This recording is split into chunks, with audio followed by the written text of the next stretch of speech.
We are very happy कि आज दीपिका जी अपने घर वापस आई हैं और कुछ महीने ये बाहर रहीं, लेकिन दिल इनका कांग्रेस के साथ ही रहा। बाहर अगर रहीं तो कुछ अपने पर्सनल वजूहात की वजह से रहीं, लेकिन किसी और आइडियोलॉजी को इन्होंने एक्सेप्ट नहीं किया, अडॉप्ट नहीं किया। और ये कहा जा सकता है एक कूलिंग टाइम लेके उसी आइडियोलॉजी को, जिस आइडियोलॉजी को अभी तक परस्यू कर रही थी, इवन इन बिटवीन जो इंटरवीनिंग पीरियड था उसमें भी इन्होंने कांग्रेस की आइडियोलॉजी को, गांधीज़म को, नेहरूवियन फिलॉसफी के बारे में ही बात करती रहीं। कहीं किसी और आइडियोलॉजी को इन्होंने एक्सेप्ट नहीं किया, अडॉप्ट नहीं किया।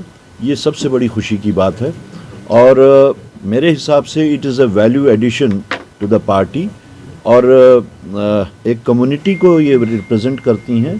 आई एम श्योर कि इनके थ्रू हम जो कम्युनिटी के साथ में जो हमारा राब्ता है वो और भी ज़्यादा बढ़ जाएगा।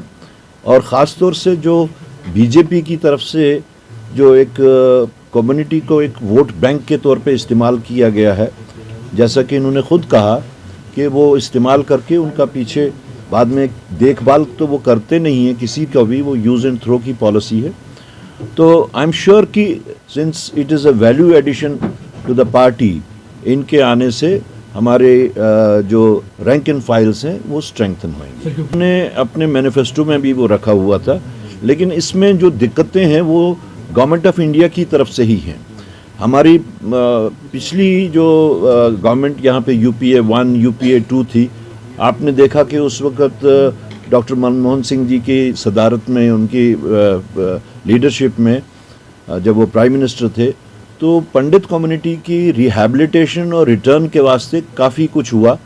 जैसे जम्मू में भी कैंप्स बने, यहाँ पे भी कैंप्स बने और उनके साथ में जो फाइनेंशियल एक पैकेज का भी ऐलान किया गया था। बट UPA 2 के बाद में जिस वक्त सरकार बदल गई तो प्रेजेंट डिस्पेंसेशन ने, या हम ये कहें कि बीजेपी ने, बावजूद इसके कि उनका इस्तेमाल करके वोट्स भी हासिल किए पूरे हिंदुस्तान में, न कि सिर्फ जम्मू कश्मीर में, पूरे हिंदुस्तान में उन्होंने पंडित कम्युनिटी को एक सेलिंग कमोडिटी बना के उनसे वोट हासिल किया।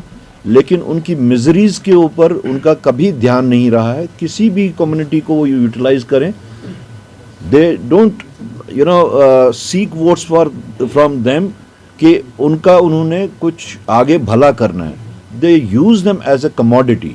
तो वही पंडित कम्युनिटी के साथ भी हुआ और तब से अभी तक जो है उनकी खस्ता हाली जो है वो हमारे सबके सामने है। आई एम श्योर कि दीपिका जी के आने के बाद में, जैसे मैंने कहा कि रैंक एंड फाइल्स जो है हमारी उस लेवल पे भी स्ट्रेंथन होंगी। आई मीन ये इसमें कोई इकोनॉमिक एंगल तो दिखा रहे हैं।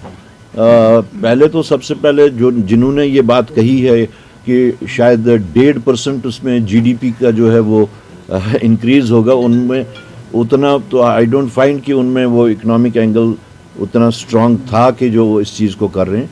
लेकिन मुझे लगता है कि मेरे ख्याल में जब ये बात सामने आएगी, पूरी तरह बिल सामने आएगी, उस बिल को देख के ही कुछ कहा जा सकता है कि कौन से पैरामीटर्स के तहत ये ऐसा कर रहे हैं। लेकिन जनरली स्पीकिंग मुझे नहीं लगता कि ये it's going to do some good to the nation.